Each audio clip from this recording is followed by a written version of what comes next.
You're listening to the Exploring Fitness Podcast, Episode 10. In this week's episode, I talk with a nutrition coach who specializes in the aging athlete so that you can better battle the symptoms and effects that come with age. In 3, 2, 1, go. I'm Dan Dalator. In over 10 years of experience as a clinician and a coach, I've worked with hundreds of athletes to help them improve their health, wellness, and fitness, but still feel that there is so much more for all of us to learn. This is a podcast dedicated to furthering our understanding of health, wellness, fitness, and how to apply these concepts into our daily lives to create true and lasting changes in your fitness and health. This is the Exploring Fitness Podcast.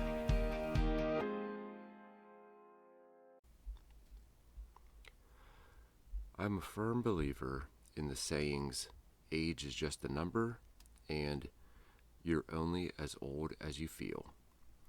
My next guest specializes in nutrition coaching for individuals over the age of 40, which really hits home for me personally, as I am currently in the final year of my 30s. She is passionate about helping this age group minimize the effects of some natural changes and other lifestyle consequences that occur during this time. So, let's get into it.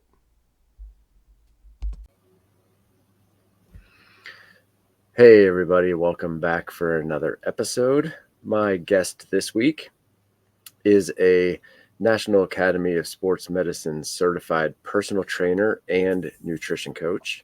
She has a degree in psychology and is currently working on completing her master's in exercise science. She does one-on-one coaching, has her own fitness app called Strong Life, and hosts the Strong Life with Kendra Jarratt podcast, where she states that her mission is to help women change the way they see aging. Kendra, welcome to the Exploring Fitness Podcast. Thanks. How's it going? Good. Good. So the first question I ask all of my guests, what is fitness to you? Did you put this in the notes? I didn't. Damn. I know, right? What is fitness to me? Well, I mean, to me, fitness is kind of it's a whole lifestyle to me. That includes, probably physical, mental, health. I think now for sure there's such a huge focus on mental health and the way exercise can, impact that and improve that for people and help people. I've seen it with a lot of my own clients. So, and certainly myself. So, I mean, that's probably like a cheat answer because I feel like probably everybody would say that, but it's, yeah. No, and I totally agree. I totally agree. Currently at CrossFit, it's interesting. We talk about like fitness level more than anywhere, getting fitter. That's like the thing, right? The fittest on earth, and so fitness for me also is it's like a progression, it's like a process. It's not really a destination. And I think that's probably the lifestyle nature of it. Like, I love the process of getting fitter. It's like, so I'm not so focused on, the end goal as I am, learning and waking up every day and having something to work towards and work for. I think that's exciting. I think that keeps it interesting. And so that is also a part of fitness, is like, I'm getting better. Today I, did a push-up workout and surprised myself. And that's all because I just kind of chip away at the process of getting fitter on a daily basis. And it just, one day you're like, I can do 90 push-ups, I mean, I didn't do them consecutively, but It's like, and it's fun, and it's fun to see other people do it. My good friends at the CrossFit gym and people I coach, it's the most exciting part of exercising. So it's definitely that type of mentality beyond just the scale, your weight, what you look like, your physique, body fat percentage. It's so much more than that. No, that's great. The process, trying to like Process. get better, 1% Yeah. better every day. Yeah. Something like that. Yeah. Yeah. Or And 10, I mean, that's fine yeah. too. And I think the cool thing about the process is like you reach a point and you're able to look back at what you were previously and be like, man, like I am where I never thought I could potentially be. Or yeah. Well, if you look at the end goal, it can be really daunting. Like I have a client right now who has 60 pounds to lose, and that will maybe more, maybe less, but let's just say 60. That's a lot of weight, and that's going to take a long time, and that's enough to get somebody to not even want to start. It's just, so you have to focus on taking those little bites at a time, every day, every minute. I mean, I know that sounds kind of cheesy, but that really is the process and the journey, or the entire, it's the point. It's where you grow. It's where you learn. It's where you get better. So yeah. I think, and that's with everything. I'm renovating. I was telling you earlier, I'm renovating this little bungalow, and it's like, it's a lot. It's super stressful. It's going to take a long time, but it's like, same thing. I love the process, Yeah. so. No, that's great. And yeah. And people need somebody in their corner to help them through the process. Right. So can you share your journey into how you became a nutrition coach? Like, how did you get to where you are today? Well, in my early 20s, I started lifting weights in my early 20s. I'm 51. I just turned 51 yesterday. Oh, happy birthday. Blows my mind. Thank you. But I started as a nutrition coach and personal trainer. And I did that through my 20s, on and off in different ways, but I was involved in fitness, and I loved lifting weights, and that wasn't so mainstream. I mean, it wasn't like a foreign concept, but like we weren't talking about it the way we are now. But I did this work. I have my son who's 24. He's in the Army now. His name is Jack. I was a single parent, and then I ended up getting kind of a corporate job. I started in sales at Channel 6, NBC affiliate here. And then I moved into WEX, where I had a really great career for many, many years, and I loved it. But I always wanted to return to this industry. I just couldn't really figure out how to make it work, because traditionally, you're in a brick and mortar location. You have to see clients one-on-one, and you really can't scale it. Like you couldn't back then. It's like, I'm an hour personal training. And so you only have so many hours in a day. And if I'm going to see nutrition clients in person, same thing. So there was always a cap. And I was like, how do I make this? How do I scale this? Of course, I didn't say that in my 20s. I didn't understand scaling a business, but there's, when you look back at your life and you look at your career, you could look at mine and think you jumped around, but I didn't. There's a thread through everything. And so what I learned at WEX was business process design, sales operations. And when it came time to start my own business, that now I had like the language, the experience, and the sort of like, foresight to be able to scale and understand what that would mean. So what's interesting is my business now, I started almost 6 years ago, and it was before COVID. And I decided I was going to take clients online. So I left my job at WEX, and immediately I had a couple clients who I'd worked with years, like in my 20s, who came back. You're doing it again, and I want to hire you again. So I got like a job I worked at Next Gen for a few minutes. I decided if I was going to leave my corporate job, I will do whatever I have to do to earn money at first. So I had like 3 different things that I had to do.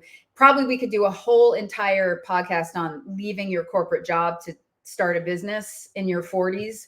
But so I did that. I had some clients one-on-one, and then it's hard to imagine this now, but at even 5 years ago, not everybody knew how to Zoom or Google Meet. It was not a thing. So I decided I was going to I started a website. I partnered with First Form, who I'm partnered with now through their nutrition app. And then I was meeting with clients all over the country, on Zoom, and that's how you could scale the business. Then I could do group nutrition coaching. That's another way I could scale the business. And then I could learn to do sort of high volume coaching, where I could do big groups, take advantage of apps. And now you can scale a business like no problem. This type of a business, which you just couldn't really do that when I started in my 20s. So I don't even know, was that a million years ago? So, that's great. So I'm doing, it's funny. It's very similar work to then, and it is definitely my passion. And so it's been really, really fun to do it in this way and not have to be just like a slave to that brick and mortar, 8-hour a day work day. Cool. I like how you said that there was that kind of thread throughout your career. Like, yeah. Oh yeah. That it was the process. Like, it's the process. It's always always the process, not the destination. Right. Yeah, right. That's awesome. Right. So what made you want to focus on individuals 40 and over? Well, so when I was in my 20s, I had these clients, and these women I trained were in their 40s, and they kept saying to me, "You just wait. You're not going to have that body all your life. You just wait." And I remember thinking, like, well, I'm not going to let that happen. Like, I didn't think it was just 40. I remember at 25 thinking, it can't just be 40. Like, it can't be. And my mother was it's a magic number. Something right. Like, I was like, that doesn't make any sense, but okay. Like, they must know. But my mother's a really good role model for me, and she's a great example of staying fit. She's 76. So, and her whole community is fit. So I was like, it's not 40, but I didn't care. When you're 25, you're just not thinking the same way. So the hardest time I was probably about as fit and as fast as I could be at 40. I was doing really well in the triathlon community. I was, had been bike racing for several seasons. And I was just getting really strong. Plus I had the mental toughness and the experience to be able to, I knew my body. Even today, like in a CrossFit workout, I know what you might look at me and think I'm going out too hard, but I don't really go out too hard. I know I know my body really well. I'm not the strongest in the room, but like the engine is still there. So as I got older and approached my 40s, I was finding myself getting fitter. But then I was 42, and I had a total knee flare-up situation after a marathon, to the point where I really couldn't walk for a few days. I had arthritis. My kneecap had kind of slid over to the right. It was awful. In 6 months, I gained probably 20 pounds. I completely felt like my lower body atrophied, and my lower body was always my thing, like strong legs, big legs. Like I had a lot of power in them, and that was gone. At the same time, a woman at that age is hitting perimenopause. So if menopause is at 52 on average, and perimenopause is 5 to 10 years before, that's when, hormones start getting wonky. That's when things like mood, outlook, there's a lot of shifts in the way you see the world, body composition changes, but I'm saying that, but there's a million things you can do to combat that. Obviously, I'm doing them now, but at the time, I fell into that also mindset that, oh, this must be what that over 40 thing was.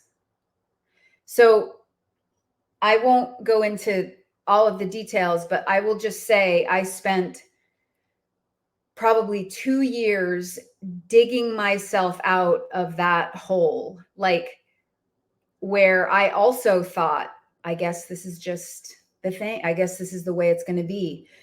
And I was still exercising. That's part of my lifestyle. It has been. I grew up with really athletic parents, fit parents who exercise. Their whole community did. But then I just started really tackling the weights and really focusing on building muscle, building strength, body composition. I just quit eating poorly. I had kind of fallen into like having wine at the end of the workday.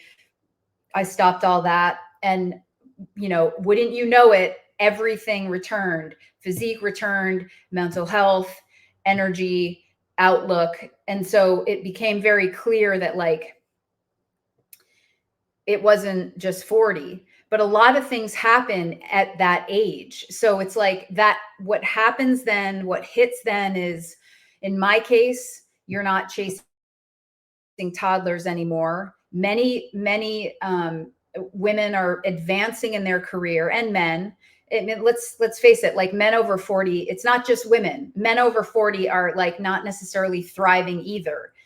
And men in their 50s, same thing. Body composition changes. It's not just women, but that women is my focus. So when I started my business, I think for me, like trying to offer that hope and also just education that it's not just 40. Like there are reasons we gain weight. There are reasons body composition changes. And a lot of it is, certainly if you haven't been strength training and you don't have muscle mass and your, body composition is, or, lean muscle is declining, you're drinking, you're eating more, metabolism is slowing down. Like it's not just 40, it's all within our control. And I'm not talking about the exceptions, but so I decided to tackle that population. Also, it's relatable. It's me. Yeah, I think that thing that you said about like, it's not just 40, there's other things going on like in our lives around that time that kind of contribute to some of those other things going on. Like I feel like normal aging, or what is considered normal aging, is just kind of a consequence of our lives and lifestyle choices as we get older, right? Yeah, actually, it's interesting you say that too, because we didn't get into this yet, but this last year while I was in Tampa getting my master's, one of the things I tackled with Dr. Bill Campbell, who was the program director, menopause is obviously like a hot topic right now if you're on social media, and certainly if you're in my demographic. But so one of the things that was bothering me about all the menopause social media, like influencers, even some of the doctors, was sort of this like idea that I'm just going to say this, okay? It's not your fault. It's menopause, and there's all these things that are happening in menopause. So the reason there's a disconnect for me there is, yes, it's obviously not our fault. Like that is, no woman's wants to have to deal with these things. And by the way, there's a spectrum. People experience it very differently. But one of the reasons they experience it differently is because of their lifestyle. If I am overweight and I drink and I eat poorly, I am going to have a hell of a time through menopause because I'm not giving myself any advantages. So that's what I see as a coach. And so I have to, the caveat there is that I'm not a doctor seeing women who are doing all of the right things, which is, when I peel back the layer, I have so many women, and I'm talking hundreds, and that will come to me in any given like 8-week challenge. And I can see what they're eating and drinking and exercise. And I can see it in detail. And I have detailed conversations. And I see, if a woman is ready to turn it around, it does not matter if she's in menopause. It does not matter.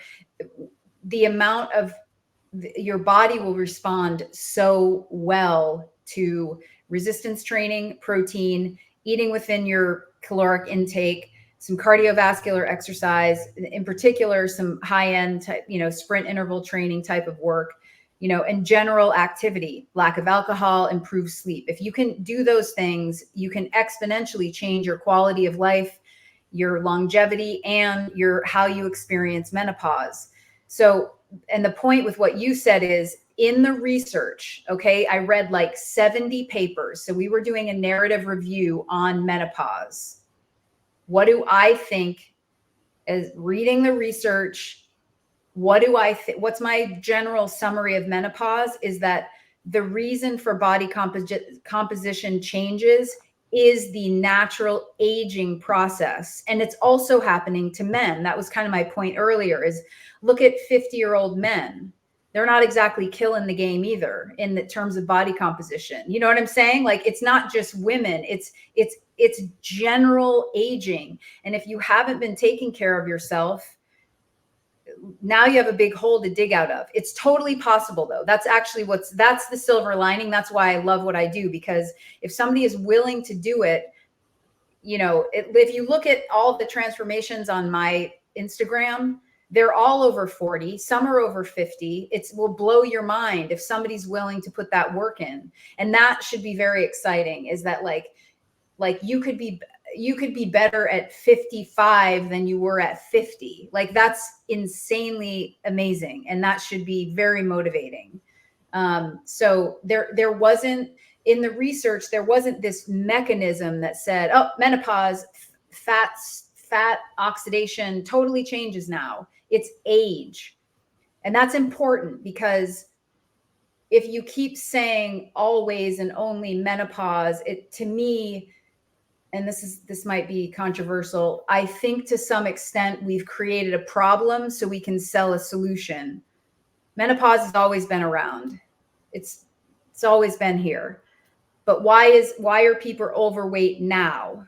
Why now? Menopause is the same as it ever was. And I think we have, again, it feels sometimes like a problem we've created to sell a solution. There's menopause, nutrition kits, there's menopause workout programs, there's there's all this stuff. The reality is resistance train, protein, calories.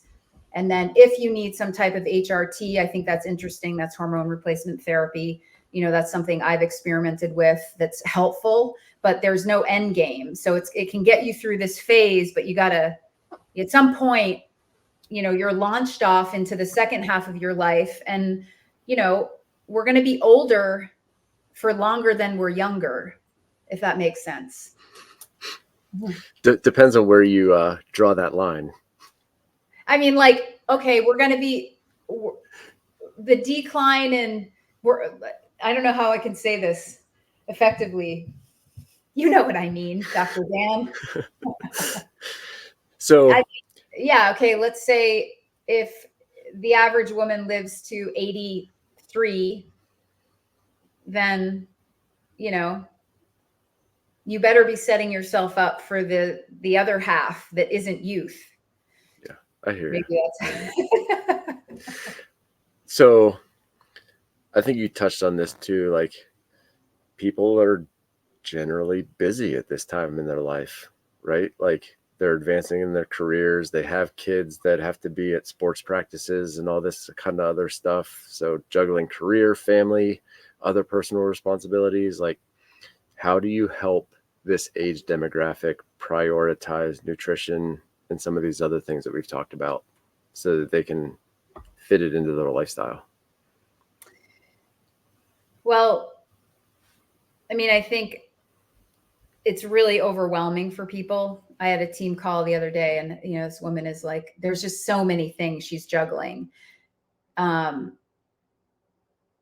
think it depends on how far somebody is from their target. So let's just boil it down to a person. So if a person comes to me and they are not happy with where they are, and they have families to feed, running around, chasing kids, taking kids to sports, feeding kids different foods. Nobody's really sitting down for dinner. Sports teams don't really care about dinner time or weekends. That's like off the table. It's just like, everyone's in advanced baseball. And, I did the same thing with my son. He was a baseball player. He was a college ball player. It was, just nuts. And now that I'm an empty nester, I just have to say it is easier. 1,000,000%. Like, it's easier.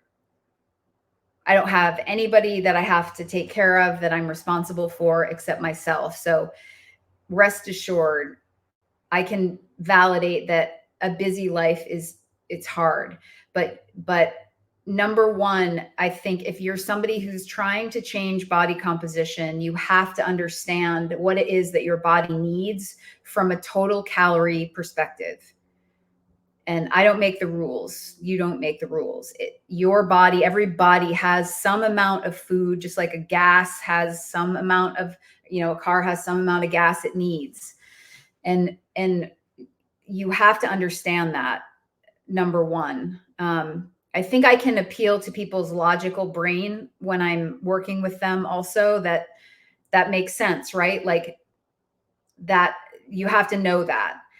I think it's also important to track your food and understand what it is that you need, in terms of total calories and macronutrients, which we can get into, but those are really important things to understand. Because if you don't understand what you need, how do you even back into what it is that you need to consume? I think when I'm talking on social media or my podcast or with clients, if I can't make this a priority for somebody, it has to be important to people. So by the time somebody's reached me, they have decided oftentimes to make it a priority. So I'm deciding to make it a priority. Number one, we need to know, like, how much food does this human being need to consume to reach their goals? And then how far are they? So if we know you need a certain amount of, food to consume, we have to understand how far you are from that, but we can't really move the targets. Like, you have to adjust your lifestyle to hit daily targets, if that makes sense. So that's the work. And that's kind of the process is, how far somebody might be from their targets that's how hard it's going to be for them. Like, you might just be feeling a little off. Like, I can think of a client right now she's actually 38. She didn't have a lot of weight to lose, but she was just slightly off. So we increased her protein, changed her macronutrients a little bit. She was super coachable. She just didn't know what to do. And, boom, there it was. Like, 12 weeks later, she's down 10 pounds. She's maintained it. She just didn't really know exactly what to do. So now it's, here we are a year later. She's stronger, faster, leaner, fitter, more muscular. She just needed a little bit of guidance. It was already a priority. We can take a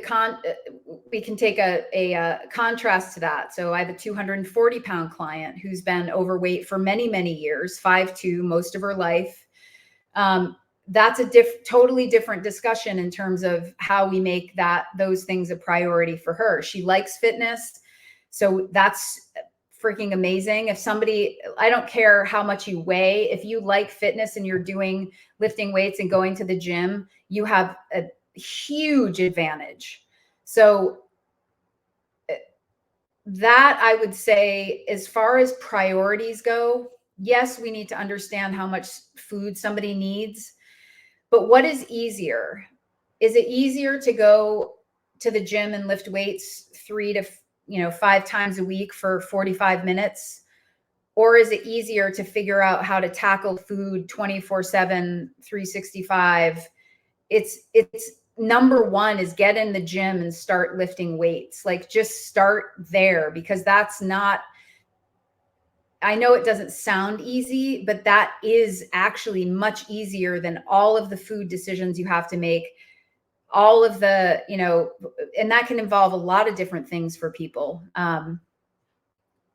But I think making it a priority is about understanding the value of it to you too, and understanding that it's more than just weight loss. It's more than, we're talking about mental health, longevity. We're talking about influence over your children and family. We're talking about aging well. We're talking about lowering blood pressure, improving all of your blood markers, like, quickly by lifting weights. So even though I talk about caloric intake needs, and I know that's important, the priority in my mind needs to be on resistance training and moving your body, because that's something you can control. Like today, if you struggle with food and you're struggling with some of those habits, I talk about this on my podcast. If you have a, BMI that's higher and you lift weights, you could potentially be metabolically healthier than your over cardioed friend that's kind of skinny fat, so you can't, you know what I'm saying? Like, it's that important, at least in the literature. And I see it with my clients. You build confidence. So I think that should be the priority. And people just have to really understand how important that is, Yeah, I love that. Give your body a reason to burn some of those calories that you're already intaking. Yeah, and it's just like, I do a lot of work with Scott Bauman at Iron Legion, and they focus on strength only. And then we're collaborating a little bit more, and I'm working with some of their clients for nutrition. But like, you can get stronger pretty quickly when you just start. And that can surprise people. Like, I get more messages about somebody who's like, I don't know who else would care about this, but I just PR'd my, my bicep curl. And it's like, that can do a lot for a person, whereas if you have some issues with food and you struggle with nutrition and you struggle with, things like binge eating, closet eating, alcohol, whatever those things are that get in your way, that's really hard to tackle. And those decisions, you have to make multiple decisions a day, many days of the week. You have to string together days, day after day after day. And it's definitely can be done, but immediately, like, you can get stronger fast and feel better. Like, you're going to feel better in your body before you see the results. You know what I'm saying? Before the scale goes down. Yeah. And that's real body. shame. Yeah. Body measurements aren't nearly as exciting as PRing a lift. Right. Yeah. I think that's great. I think so.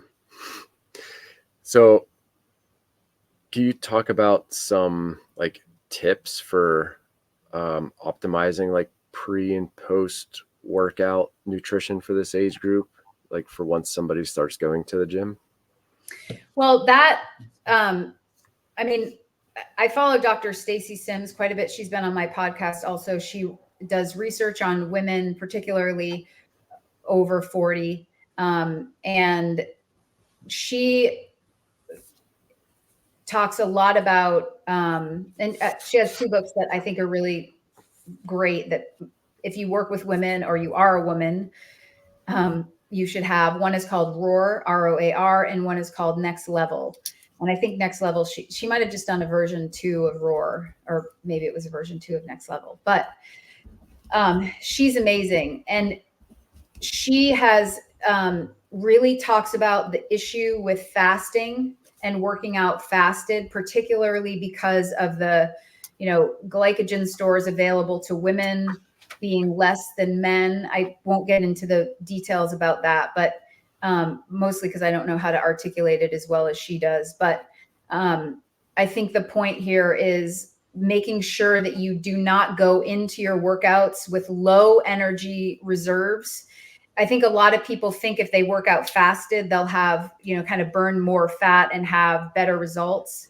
But the way we lose body fat isn't necessarily intra workout. It's overall caloric intake, being in a caloric deficit, sustained over time in a way that is, healthy, where we preserve lean muscle. So quit it with the working out fasted. You're going to have a better workout with some carbohydrates beforehand. I would say, let's say the protocol is, 20 to 30 grams pre-lift, 20 to 30 grams post-lift, 30 grams of protein post-lift. And those are some of the guidelines that I would be following that are pretty well researched. I think this idea, though, of this anabolic not anabolic. Oh my goodness. Oh, the window. What's the window? It's escaping me. Yeah, you're right. The anabolic window? Yeah. The post-workout anabolic window. So there's a great debates about this window that closes after 30 minutes of your workout. And we kind of joke around about it. But then, okay, you're laughing, but also then she's like, for women, because most of these studies are done on men. So for women, she has some interesting research that, it is the anabolic window. For some reason, it wasn't sounding quite right. She's saying, no, optimal, because you asked me, optimal is within 30 to roughly 60 minutes for improved recovery. Whether like muscle protein synthesis is improved at that point, I'm not so sure, but it does make sense, right? If you've emptied the tank in a workout, that you would replenish and potentially give your body back what it needs, including protein and carbohydrates post-workout. So if I have a client who's lifting, and I always wish I could be there in person and see, like, how hard are you? Don't you wish that too? You know what I'm talking about? Oh yeah, like, all the time whenever I give people home exercise programs. Yeah, you're like, but are you doing it right? Right. Because it is the downside of being like, online. But the point of this is to get energy for your workout. Number one, you're going to have a better workout. Number two, you're going to feel fueled for that workout. Number three, you're going to promote recovery through nutrition with, carbohydrates and protein. And post-workout protein does seem to be pretty agreed upon that it would be optimal if you would have it. For women, she used to say 30 to 40. I've recently heard her talk about 20 to 30 grams. So a client, I would have them bookend a workout. And then the total caloric intake from there is key. So if you only have, 140 grams of carbohydrates you're working with, you've got 30 before your workout, 30 post-workout. Now that's where the planning comes in, where it's important that you understand what your body needs if you have a body composition goal. But I see many women change that one thing and get, like the same woman I'm talking about, 38, who is down about, I think she's about 12 pounds, something like that. She was never fueled for her workouts, ever for CrossFit. We fueled her. She has great workouts. She doesn't crash anymore. She's stronger. And overall body composition is unbelievable. It's unbelievable what happened to her physique when we fueled her appropriately. Yeah, that's awesome. A big thing that I see pop up in literature now is relative energy deficiency syndrome, also called RED-S. And that's a big thing is, not just women, men as well, but not having enough energy intake to fuel their exercise efforts. Well, and then what's happening isn't like, one thing that we know for sure, there's really no way you can there's really no way around this one. I mean, I suppose there are a couple of maybe medical exceptions, but you don't gain body fat because you're under eating. That's you're gaining body fat because you're over consuming. Um, One thing I do want to mention too in menopause is that there is a little bit of there's a shift in where body fat can land, and it is abdominal. But you don't just gain weight because you're in menopause. You gain weight because you overconsume total calories for what your body needs. Also, in menopause, it can hit the abdomen. So the point is, it can feel like I just gained all this weight, but it's the location changes, and then that can be very disturbing.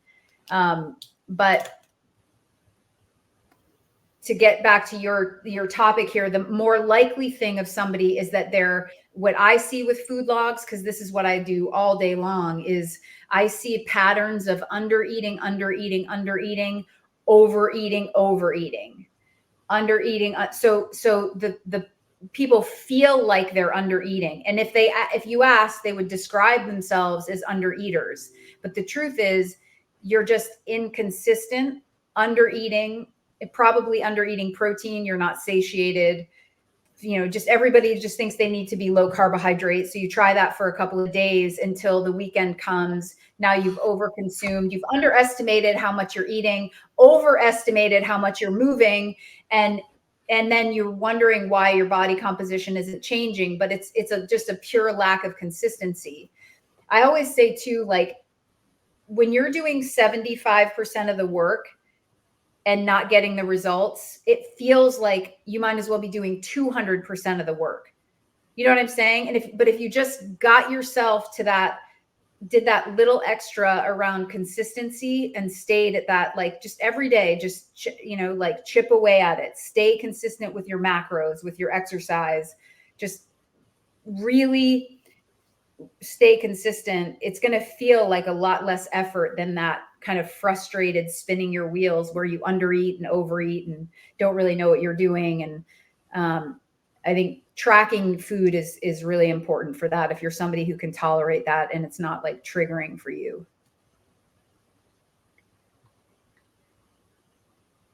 How about certain diets? Keto, plant-based, paleo, all that kind of stuff. Any benefit there, or do you feel like it's all about, no, like you said, consistency in like the little things every day? Yeah, I mean, I have any diet like that. The goal is to ultimately calorie restrict. Like, that's what they're doing. I don't know how, but paleo was like so huge in CrossFit for a while, and then carnivore, which doesn't make any sense, except if you read some of the literature from Dr. Stacy Sims, it would make sense that a male could potentially thrive on a carnivore diet just because of his, carbohydrate stores, as opposed to a woman. We need them. We have more fat stores available, pound for pound, I guess. So, which is just a slower access to energy than a quick carbohydrate for a workout. So, but okay, let's take different diets. Okay. So for me, if I have like a diet test. Okay. So does it pass the test? So when somebody's like, I want to do this diet, the first issue I have, and I mean, honestly, if something works for somebody, first of all, I would never debate it. Second of all, I would never tell them to stop. And third of all, like, if it works, why are you coming to me? You're doing great. But I think, the thing you have to ask yourself is it sustainable long-term? Does it include all of the macronutrients being protein, carbohydrates, and fat? Because we need them all. Is it, I already said sustainable. Does it include all the macronutrients? And does it include like a good mix of whole foods? And is it something that you enjoy? And I think if you can say those things, then yes, it's probably fine. Um, the reason I like macronutrients is because you have some flexibility in there in terms of what you consume. And it's really nothing is off limits. It's just that we need to, number one, hit protein, which is just literally, to make it easy, I say 1 gram of protein per pound of your goal or ideal body weight. That's pretty well accepted in the, every school of thought right now at this point, and in the literature. So I would say that, and then you fill in the rest with carbohydrates and fats based on your need, preference and goals. And that gives you some flexibility, so that, like, the problem with intermittent fasting, which is terrible for women, and it doesn't include the workout, kind of bookend that we talked about, would be it's going to be harder for you to hit your protein intake needs if you have a short feeding window. If it works for people, then, who would I ever be to say stop? It's just they feel temporary, all of those diets you mentioned. It's like, I'm going to do it till I lose the weight, and then I'm going to go back to my normal life. And I kind of think when you work within the macros, protein, carbohydrates, and fats, and you just kind of know about how much your body needs, you can have some flexibility in there. You never have to come off. There's nothing you're starting, and there's nothing you're really ending. You're just adjusting the amounts based on your goals. So if I said, or if you said, Kendra, I want to just get as strong and big as possible, well, we're going to feed you more food and change your training for that to happen. If you said, all right, Kendra, I'm ready to get a little shreddy for summer. Okay, well, we're going to change your training and adjust your total needs. But we don't say, oh, it's time for you to go on this diet now. Oh, okay. Or it's time for you to go on this diet now. It's like the foods don't change that much, just the portions do. And I think that's one of the mistakes people make is, I read a lot like, okay, I'm starting over today. And I'm thinking, like, what are you starting over today? You probably went out and got all this meal prep. You're totally overwhelmed. You bought all these diet foods, and nothing about that feels like your normal life. And you're going to do this, and you're going to hate it.